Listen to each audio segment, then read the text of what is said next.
Hey y'all, I'm Attica Scott, former Kentucky State Representative. They're asking me about everything, local, state, federal, all the time. How do I do this? How do I do that? Why can't I get a speed hump? What's going on with the consent decree? Hey y'all, welcome to Ask Attica. Thank you so much for joining us on this beautiful Friday morning. Hey y'all, welcome to this episode of Ask Attica. As always, we are at Blak Koffee number 2 in the Goodwill Opportunity Center. We thank both for the chance to be here going live with you on both Facebook and YouTube. And of course, thank you to our producer, Stay Live Streams. Today, our very special guest for Women's History Month is the Shreeta Walden, who is the Executive Director of the Kentucky Harm Reduction Coalition. Yes. Welcome, Shreeta. Yes, thank you for having me back. Of course, yes. So Shreeta was with us last year. Yes. It's really the early parts of the Yes. podcast when we first started. I So know. now you're This back. is It's been exciting. almost a year. This is exciting for you. Yeah, it is. It is. Oh my Yeah, I'm really God. excited. So I want to start with a question I like to ask my favorite guests. And that question is, what is bringing you joy? But I want to add to it. What is bringing you joy, and how is joy an act of resistance for you in this time in which we find ourselves? Wow. Okay. So it's really difficult to really talk about joy right now Okay. because of all the things that are going on. But I appreciate you asking that because you allow me to center it. Because despite what's going on, there's still joy, like That's right. the opportunity to connect with Black women. Yes. Black women who are leaders. I have to really look at the intentional spaces of joy because there's so much chaos. So what brings me joy is connecting. Actually, yesterday, the week's gone by so fast, but yesterday we had our podcast. We have Yes. By Any Means, which you've been a guest Yes. on. We had our last one for the month, Okay. and honoring Women's History Month. And the joy that I experience having a Black woman who's a leader of decades of leadership in harm reduction in this space Okay. join us for a conversation. Yes. Me and my one of my colleagues on national space, Bree, and we got to have a conversation with her Okay. about what these movements mean. Yes. And when you talk about joy, the joy part came at the end Okay. when we wrapped up and we chatted offline. Yeah. And we got a chance to talk about our spiritual journeys. Ooh, that's, don't go too deep into I it. know, 'Cause I got a right? question for you about that. Right. Okay, So okay. just that was so. You reminded me Okay. that I can hold joy Yes. and grief Yes. together. Yes. Yeah. Absolutely. So talk about that a little bit. I do have a question about it, but I want to dig a little bit more into this joy and grief together. So can you talk a little bit more about that and what that means for you? Right now, there's a lot happening in the movement of harm reduction, and there's this the language which is common in politics in the political space, where they'll take the language that we use and use it against us, weaponize the language. And harm reduction is on the platter right now, right? It's being removed out of funding opportunities. It's being removed out of conversations, which also means it's removing some of the key people who push these movements forward, including myself, out of these spaces. Just looking over the year and being able to see the, slowdown in invitations to speak. To speak about certain politically charged issues. I'm noticing that. I'm noticing the slowdown of the phone calls to discuss opportunities of connection and collaboration. Yes. I'm also noticing the tension within the Black community, specifically with Black leadership, having to step away from some organizations that I've been working with because it's not in alignment with who I am, my integrity. Having to make decisions on when is it appropriate, which has been our conversation for the month, how do we hold each other accountable in this space as Black leaders and Black Well, women, well, and not cause more harm, but calling in people and not calling them out. How do we do that in a yes, way that grows people? All of that is heavy yes, because what I want to do is say, let's celebrate each other. yes, But we don't get to negate that accountability comes into that's that right. space too. That's right. So that balance that I've been trying to carry, I feel like I've been carrying it for some time, and I get compliments, especially from my therapist. Remember last time, you guys, I told you therapy is key. Yes. My therapist, acknowledging how I'm carrying that, and that's my superpower, right? To be able to hold both spaces and acknowledge that there's grieving that goes with this. There's a process of Yes. loss. At the same time, I'm still connected. Yes, yes. And I think about that grief in terms of what you said about Black women and us holding one another accountable, because there's a grief for me when the attacks come from Black women. Because I'm like, Queen, sis, who hurt you Yeah, that you feel like now you need to go hurt someone else yeah. who looks like you? There's grief in that There because is. there's a relationship that's been lost, right? There's trust that's been lost. And sometimes you can't get it back because of that harm. So, I want to Yeah. throw a question out at you Okay, real all quick, right, okay. because this has been a conversation. There's some actual situations, and not to target people, so I'll keep it open. But what has been your experience with having to hold another Black leader accountable? yes, And what was that like for you when you had to do that, because they were causing harm? yes. It's difficult. It's so difficult because oftentimes they are people who have built this base of followers who follow without question, and then they become almost cult-like, so that when you challenge them, then they're attacking you because you have challenged their cult leader. And it's been difficult, but it's been necessary and important because I believe that's how we grow. Yeah. If we are not going toe to toe with one another and figuring out the path forward from that, if we are being conflict averse, when conflict is the very thing that we need in order to heal Wow. and move forward, then we are doing harm to ourselves individually and to our community collectively. And I refuse to participate in that. I would Wow. rather lose opportunities. I would rather not be in office than to sit back and watch someone who looks like me cause harm to me or someone else without uttering a word. Well, we will definitely be engaging you again on it because we're taking that conversation deeper. And I'm glad that you spoke on it. If you could, no one else can really see my eyes, but they're watering up because it's a lot going on.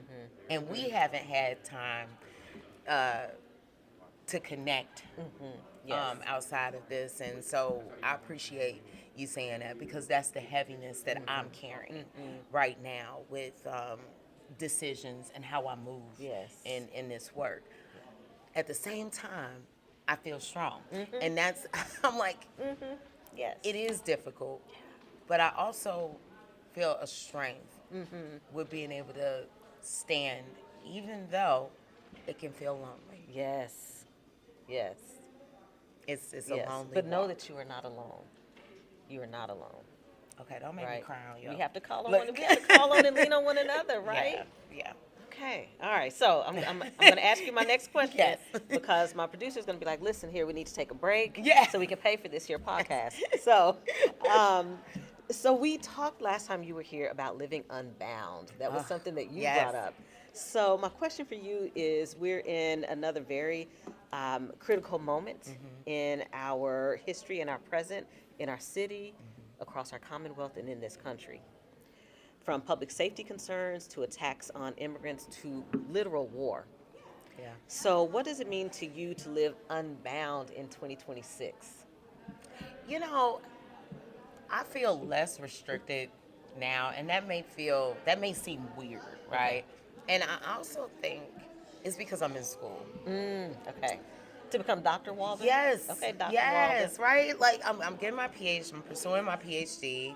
I'm a candidate for the PhD in forensic psychology. Okay. I know And someone who was interested in forensic psychology for a minute. all right. Well, it is, and actually, I started off very early in my life, in my late 20s, early 30s, wanting to pursue something like this. Okay. But it was more of, I would like to say that was my contemplation time. It took the years of experience, is what Okay. I'm learning. But the reason, go ahead. Oh, no, I was just going to ask you real quick. Has any of that been influenced by your own family's involvement In with law- law enforcement? Absolutely. Okay. I think that to have a peek, a window into what law enforcement looked like, especially having Black members of my family, the actual police in the city of Chicago and detectives. Absolutely think that that helps encourage the Yes. space. But the other piece is why I connected to being unbound is that I am doing the research. I am doing heavy research. Yes. And now I'm ready to challenge everyone. It's with all this knowledge, I Yes. feel powerful, and maybe Yes. that's also where that strength is. I, I found that I was arguing with a friend of mine over a concept. It's a very loaded concept. It's about youth being charged as adults. And a lot of people have a lot of feelings. Yes. And I found myself being able to actually be quiet and let a person talk out their thoughts, but I found that it's frustrating on the other person's end because now I'm listening. Now when I'm questioning, I'm looking for your validity behind this. Okay. And I'm like, this is practice. Yes. This is practice because I'm entering this very, very, I don't even know what you want to call this, oppressive system.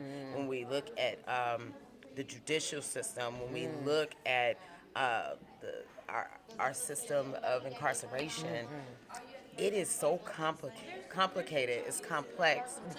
But I'm finding that I am so free Yes. with knowledge. Yes. What we're doing in this field is really challenging what the system is doing. Like if you're going to create a law and not use the data and the research that's been done, Right. then justify it. Yes. Or create a law without using data or research to create it in the first place. Exactly. So it's this. I feel even more liberated, which is Okay. honestly interesting to me because at one point when I first started this journey, I'm gonna be honest, I didn't. I was like, am I gonna be able to do this? Because my first professor pushed me in this using scholarly language, and I was like, what is that? I'm an expert in my own right, and Yes. I use appropriate language. I'm skilled, I'm educated, but what I've found is that it's a part to play, Okay. like in theater. So I play your But part. it's theater of the oppressed. It's the theater of the Ooh. oppressed, and I'm ready to play this part with your language. Okay. Since you use ours against us, I'm going to use the language that you put out there. Okay. You know, one of my last statements in my most recent post was, we need to challenge the system as forensic psychology professionals. We need to challenge the system on their concept of being upset with youth not being adults when they're not adults. Right. Well, but here's the thing though. Black youth don't get to be youth. No, because White of youth are kids. adultification. White people are kids until they're 30. Exactly. And so those laws that were created when juveniles would commit a crime and you would seal their juvenile record, who was that really protecting? It wasn't ours. I mean, when I say Unbound this year, even more so, Okay. and the deeper I get into this, looking ahead, potentially having my PhD towards the end of 2028, yes, I am definitely more unbound. And with those letters, Yes. they can't stop me, because how do you?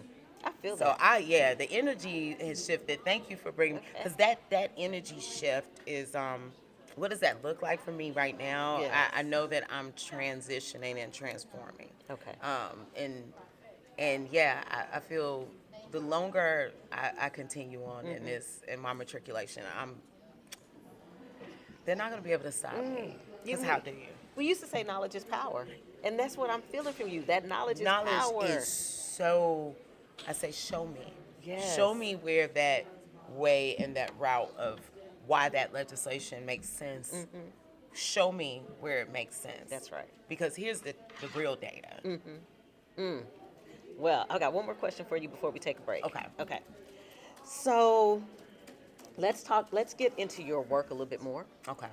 So through your work in harm reduction, what are some of the biggest myths or harmful narratives you've had to unlearn? And what do you wish more people understood right now? I'm going to say this. The one that hit me the hardest, and that's been more around what I am wrestling with right now in leadership, is that the myth in harm reduction is that we're all here, especially Black harm reductionists. Okay. We're all here on the same mission. We're not. Okay. There are folks who are absolutely about their ego, and I call it some weird kind of fetish with poverty.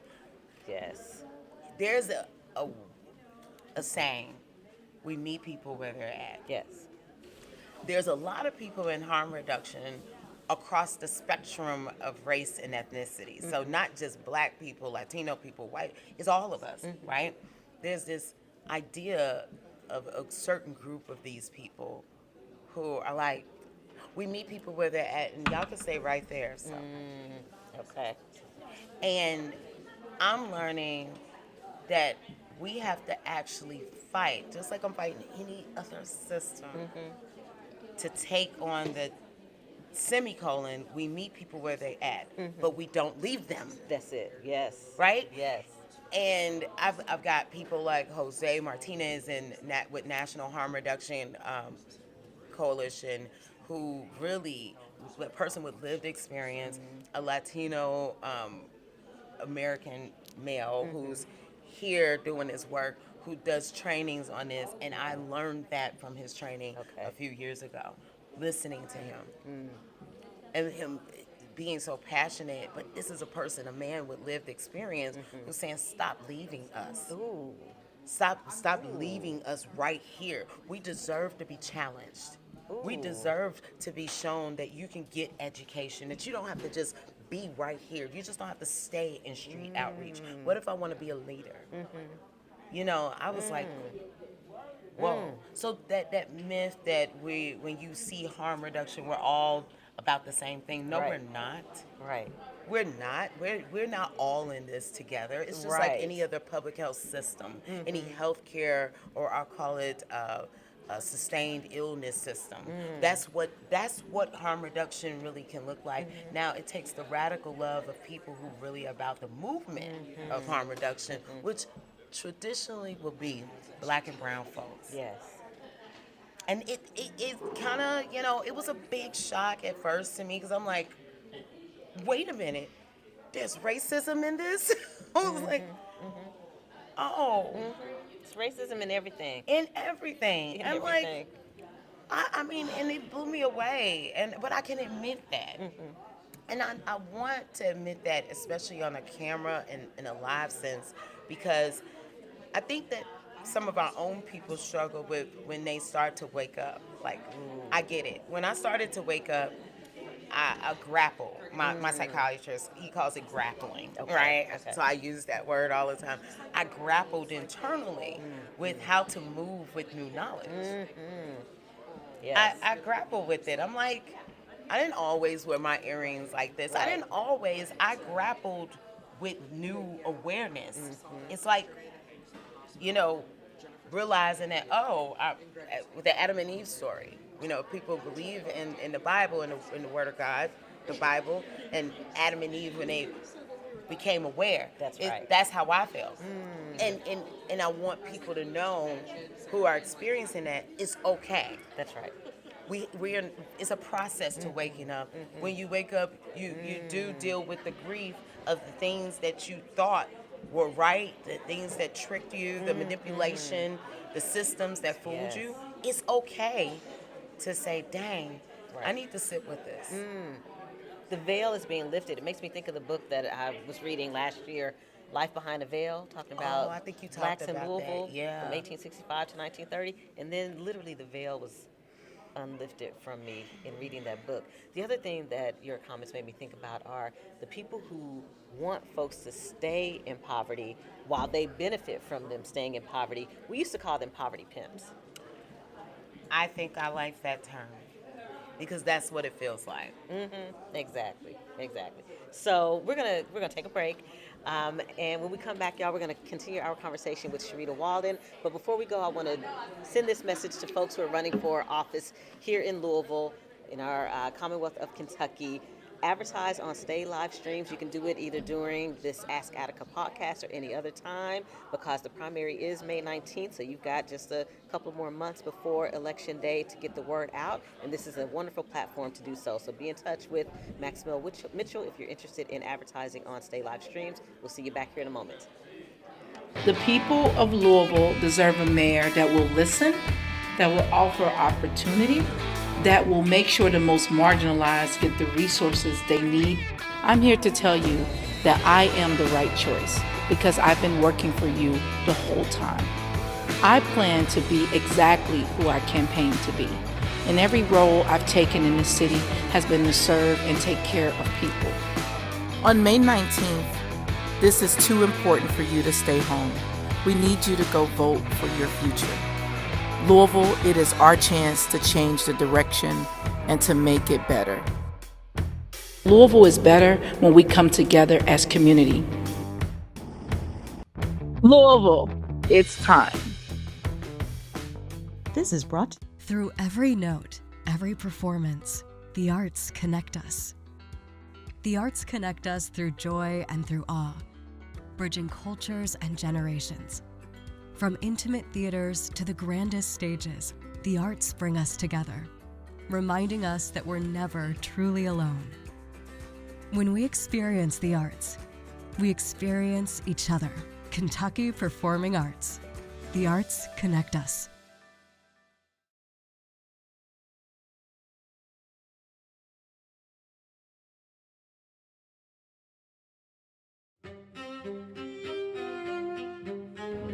Hey, I know you're watching the live stream right now, but I want to take a moment to tell you to check out this new book right here over my shoulder. Believe me, it'll be worth it. All right, y'all, welcome back to Ask Attica. It's Women's History Month, and of course, we have an amazing woman with us, Shreeta Walden, who is the Executive Director of the Kentucky Harm Reduction Coalition. Okay, y'all, the podcast is called Ask Attica, and of course, Shreeta came with questions, so, okay, Yes. I'm turning the mic over to you. So, I'm first, I love your platforms, Thank right? And you have picked up a lot of traction. How many followers you have across? Across platforms, probably 100,000. Good, Yes. because if you really want to understand what's happening in this political realm without the fluff, Attica, you need to watch these platforms. So I've seen your platforms grow. So my question, you've built a powerful platform that's educating and engaging our community, Yes. which I love. How do you decide, what is yours to carry and what is not, especially as your influence grow? And this, I think, would be helpful for others who are influencing. So I'm clear about my area of specialty, right? So I am a policy nerd. So I'm going to focus in on the legislative session while it's going on. I'm going to focus in on what's happening with Louisville Metro Council and a little bit on what's happening at the national level, but everybody focuses on the national level. So I don't feel like I need to be there as much. What I feel like is missing is the focus on local and state issues. So I'm trying to fill that gap. Yeah. We have an election coming up May 19th. It'll be the first time we have a nonpartisan mayoral and metro council election. So I'm trying to use my platform to educate people about what that means and what are the different offices that are going to be on your ballot. What are the different issues that may be on your ballot in November? So that's how I decide what I will cover. And then I also know that there are so many organizations that are now using their platforms to educate people about what's happening. So I don't need to be the one who's covering all the environmental issues. You got React with Ebony Neal Cochran, right? I don't Right. need to be that person. Right.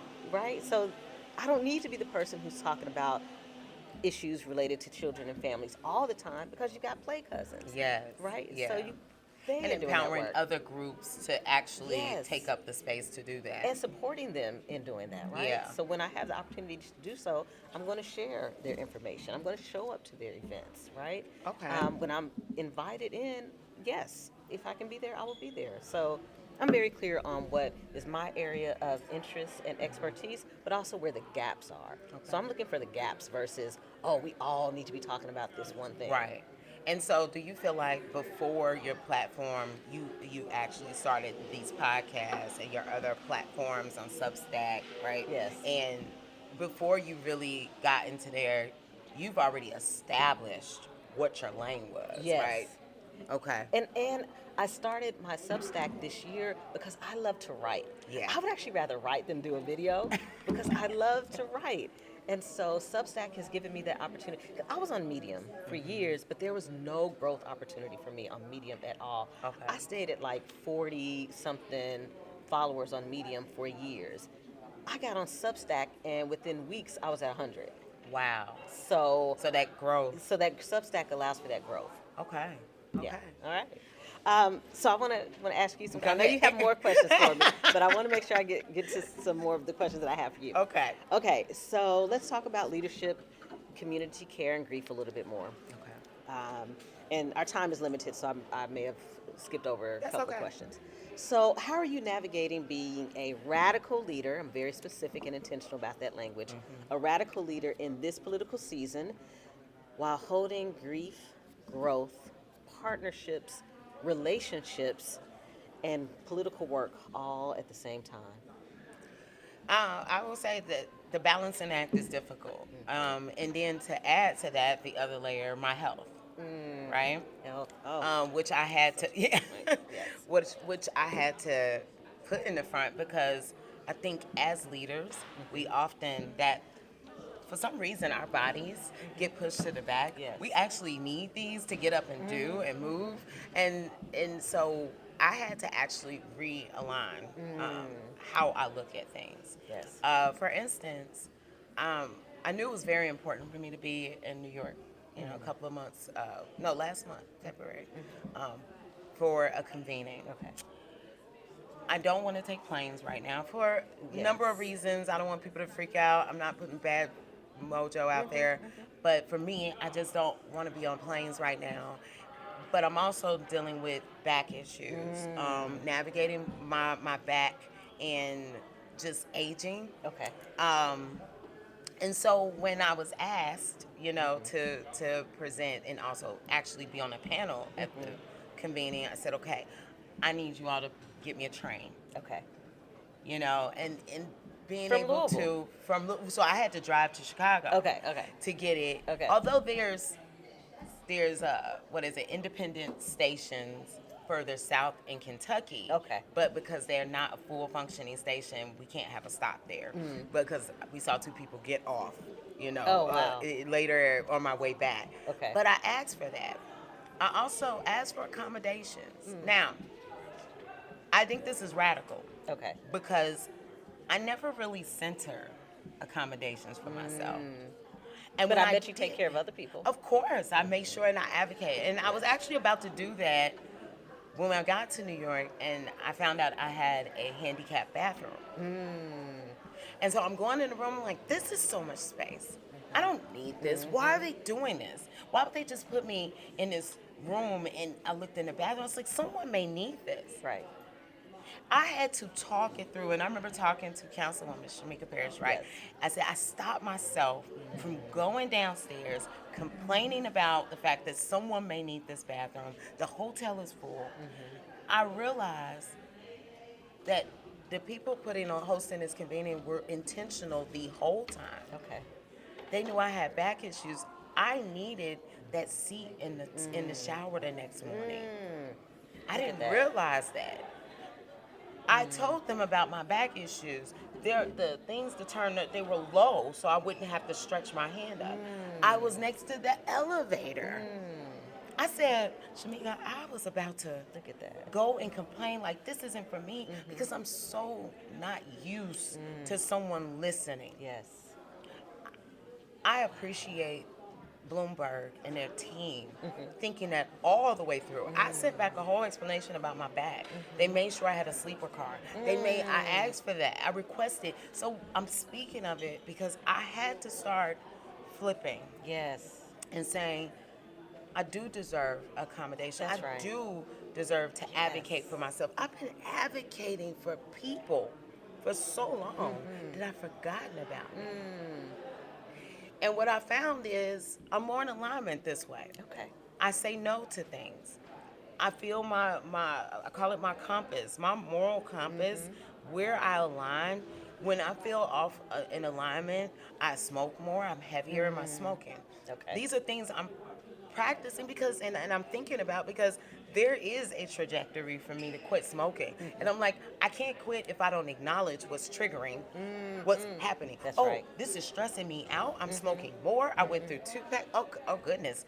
I need to eliminate this. Yes. Because there's no way I'm going to be able to quit. So I've been putting my health at the top. Yes. And everything, work, everything.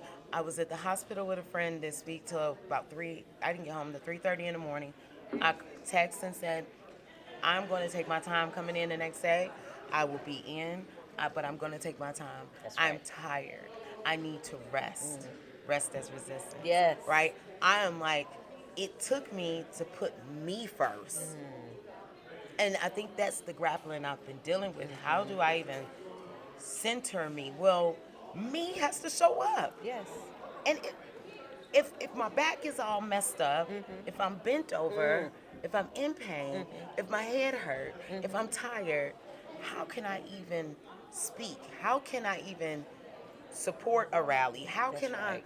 I can't do anything. I can't even think straight. I So- can't even strategize. You got me wanting to stretch. Stretch, right? How are you taking care of your back? Ooh. So, first I will say this, what I've learned and discovered, because my mom has spinal stenosis, right? Okay. I is don't know what that spinal stenosis it's is.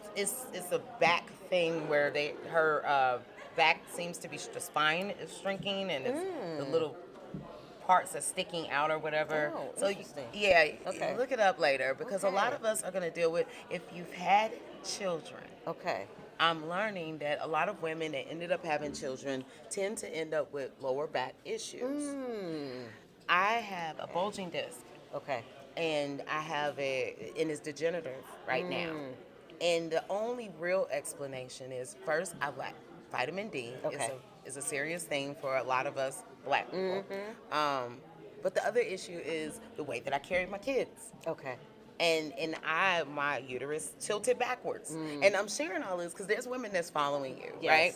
Yes. Then heading into perimenopause, which We've talked about. Yes. But there's a lot of us that are dealing with these things because we've had epidurals, we've had Yes, spinal, yes. we've had people messing around with our body, and now it's showing up. So what I'm doing is I'm stretching now. I did do an epidural shot. I don't want to have to continue. So I'm looking right now for either someone to, what do you call it? Some more holistic ways because of addressing I it? like physical therapy, Okay. but the system requires me to manipulate the physical therapy appointments. So in order for me to keep physical therapy, I would have to lie and say it's not working. Because when it was working, then they were like, you're doing better, so this will be your last visit. The thing is, you need to continue it in order to stay better. And me being the high functioning ADHD diagnosed person who sometimes have issues with executive functioning and the ability to self-motivate myself to get up and do a stretch, I need the accountability. And what physical therapy, because people say, well, just do it at home. Yeah, okay, thanks. I'll be 47 next month, and I'm very clear about how my brain works. When I was going to physical therapy once a week, I went. I was improving because my brain goes, I got to meet with her. And she's going to put me through these tests like, okay, show me the bend over thing or Yes, whatever. yes. And she's going to know I didn't do it. So I actually did it because every week I had to show up and show the improvement. Yes. I need that. So some people have talked Accountability. about Yes. personal trainers that would do that. But I don't like the idea of having to engage a system so that I can lie to it. And I'm Right. like, I don't want to play with the system. That's right. Because it's not fair and That's it's not right. okay. And it's, It shouldn't be this way. It shouldn't be that way. Yes. If it works, we should continue. So Exactly. I tell other women, soaking, stretching, breathing, walking, it's some of the minimal things. Okay. Quitting some of the things that are harming our bodies. If you Yes. smoke, drinking, overly drinking alcohol, this is harm reduction. Alcohol, it actually dehydrates us. So being mindful that if I'm going to drink, I need to make sure that I'm balancing that. I balance my caffeine intake with tea. Like this is peppermint tea. I was about to get a coffee and I said, nope, I've had coffee 3 days in a row. Let me try tea today. Okay. So balancing caffeine, checking in with my stressors. I don't need anyone causing any more stress in my life. That's right. And it may require me to walk away from things, and I'm okay with that. Because like Joy said yesterday, Joy Rucker, she said yesterday, if I am feeling good and my decision is grounded and rooted in me being grounded, then everything that happens after that is going to be okay. That's right. And it's going to work out. And I'm holding on to that. That if I feel good, Yes. then nothing else is going to be harmful. People may not like it. I may have to That's say right. no. Yes. You may not like the no, but guess what? It's gonna be okay. That's right. So that's how I'm taking care of my back right now. Love it. Yeah. And thank you for sharing that because you're right. I do have all kinds of folks following from all kinds of places. Yes. And I will say this. When I had my hysterectomy, I shared it publicly. I you can't have. tell you how many, not only women, but the husbands and partners of women messaged me privately and said, thank you for sharing your journey. Can you talk a little bit more privately, not Yeah, publicly, yeah. about what you experienced because my wife or my partner is thinking about having a hysterectomy. So we never And know that's who such a we transition. impact. Yeah. Right, yes. Yeah. Yes. So That's dope. Yeah. thank you for sharing that. So I want to ask you one more question before we go on another break. Okay. All right. So it's kind of connected because you're talking about your personal health and safety. Yes. So let's talk about safety. Yes. So many systems define safety in ways that exclude people, the people they're supposed to be keeping safe. So through your work, how are you reclaiming and reimagining what safety and care look like in our communities? I think that I'm still working Okay. on what that looks like. I think I'm still navigating. I know that I have conversations outside of here with people, and it's around what does safety look like? What does it even mean to be safe? I had someone that when I say stay safe, they always say, what does that mean?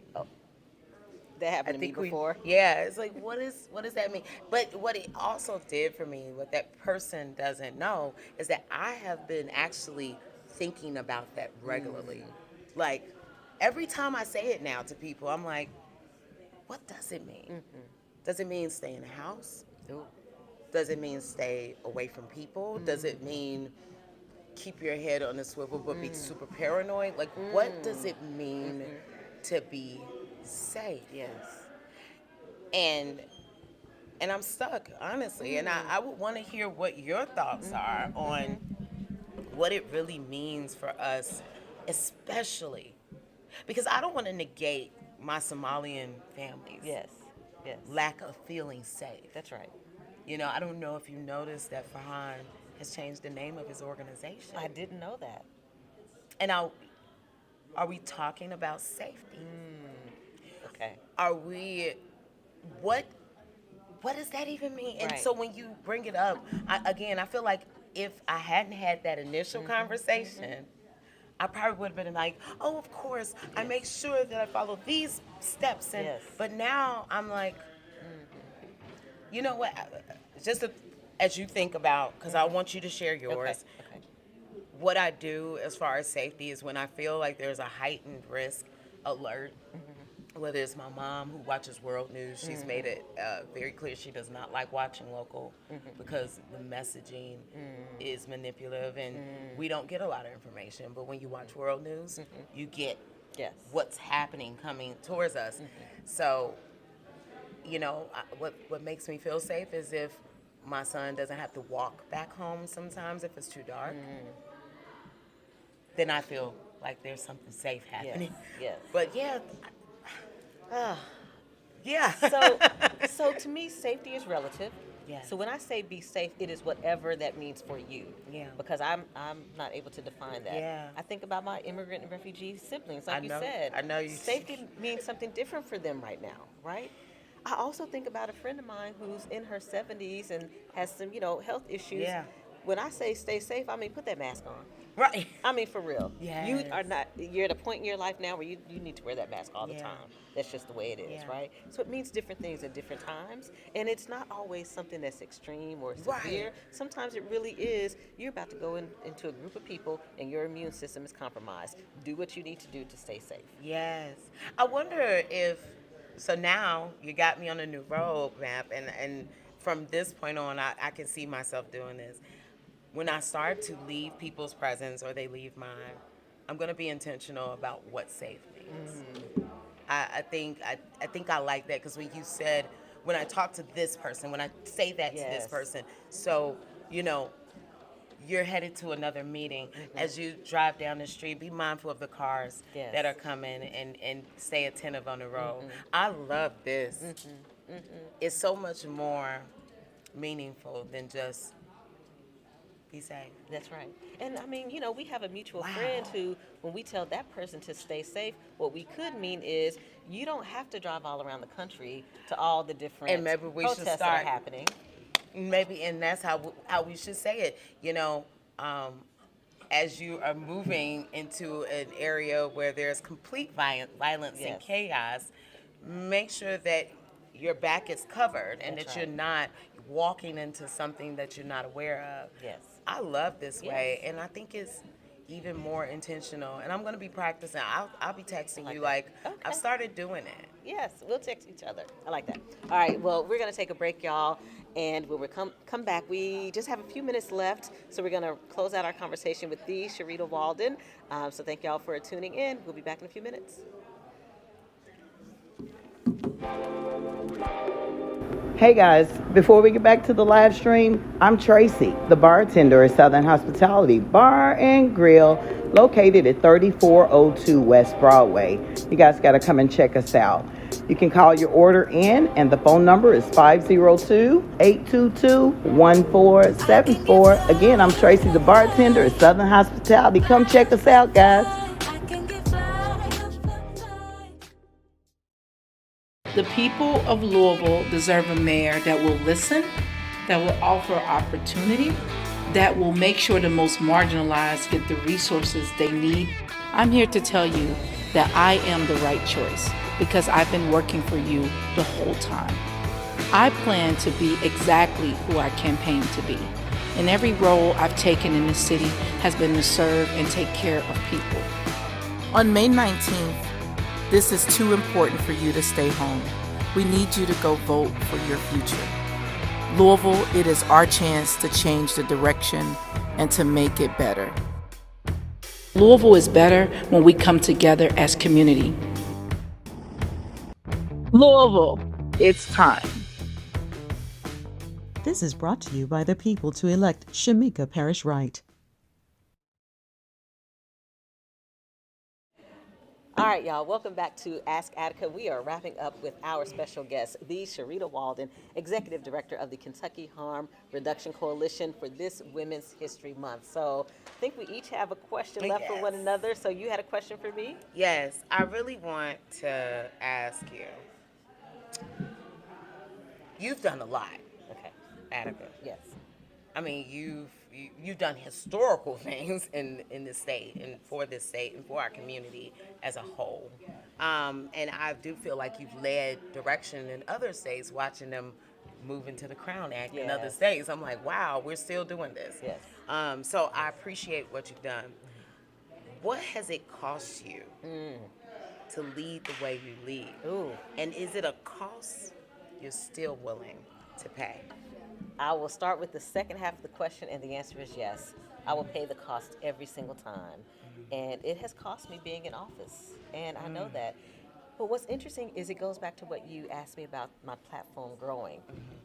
The moment I shifted and decided that my focus would be on civic education, my platform doubled.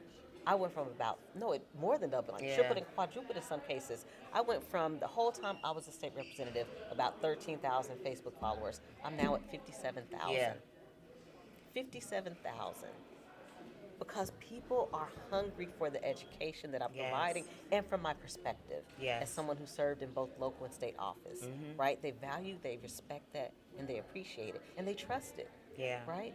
So that is something that I'm willing to pay that price again and again, because it's more than me being in office. Me being in office has always been because people ask me to run. They ask me every day, Right. to this day, will you run for something? Are you running for something? And now my response is, you run, and I'll support you.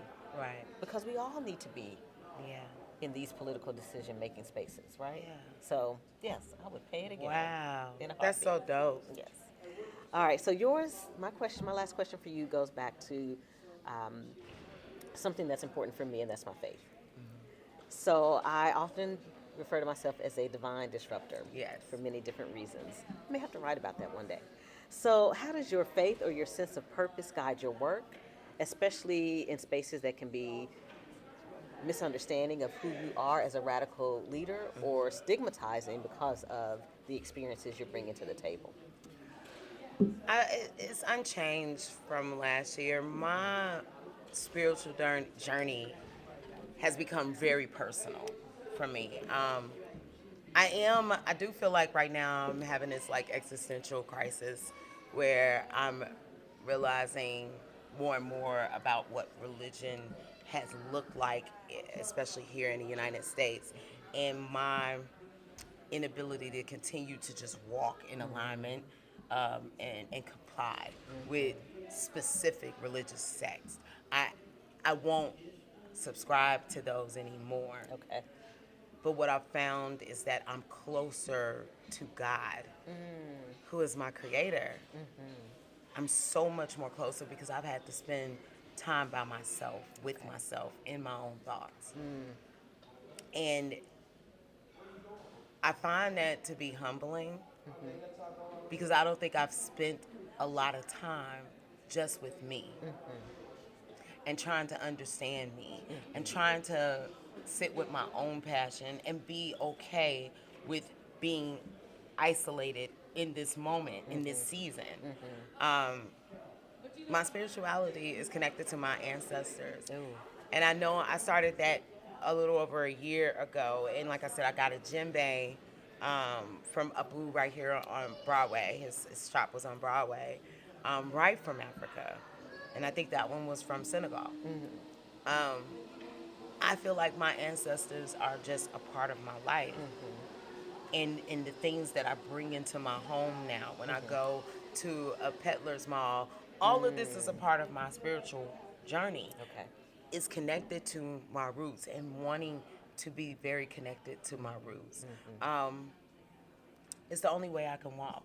And my integrity. So this year's word for me is being sovereign and serenity, being completely focused on what I am going to stand on and being okay with that inside. There's a calmness there. Yes. So I go to a church that's a community church. Yeah. I enjoy connection. That's why I go to church. I remember having that talk with my pastor, and I said, I don't want you to misunderstand my absence because I'm going through this change in my life.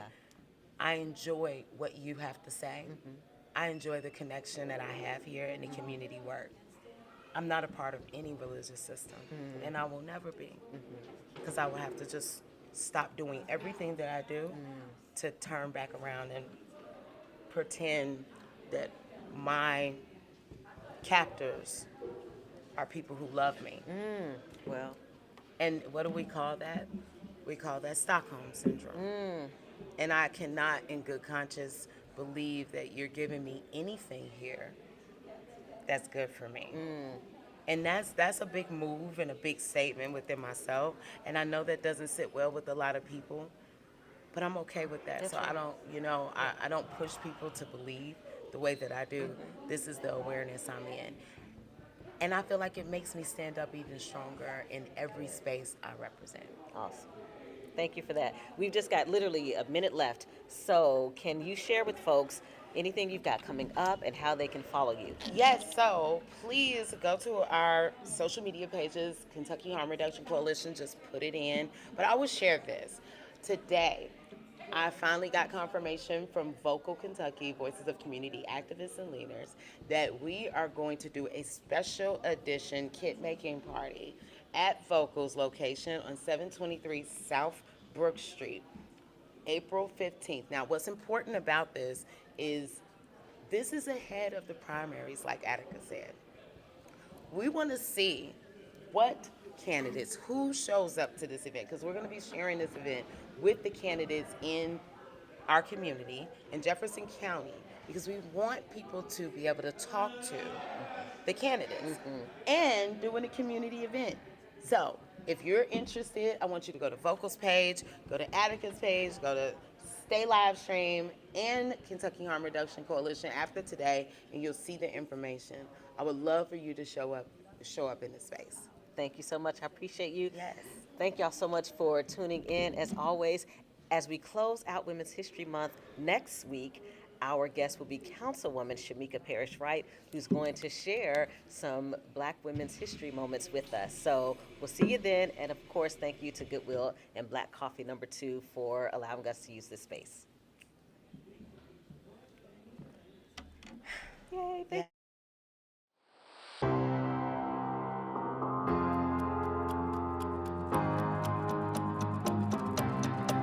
Hey y'all, I'm Attica Scott, former Kentucky State Representative. They're asking me about everything, local, state, federal, all the time. How do I do this? How do I do that? Why can't I get a speed hump? What's going on with the consent decree? Hey y'all, welcome to Ask Attica. Thank you so much for joining us on this beautiful Friday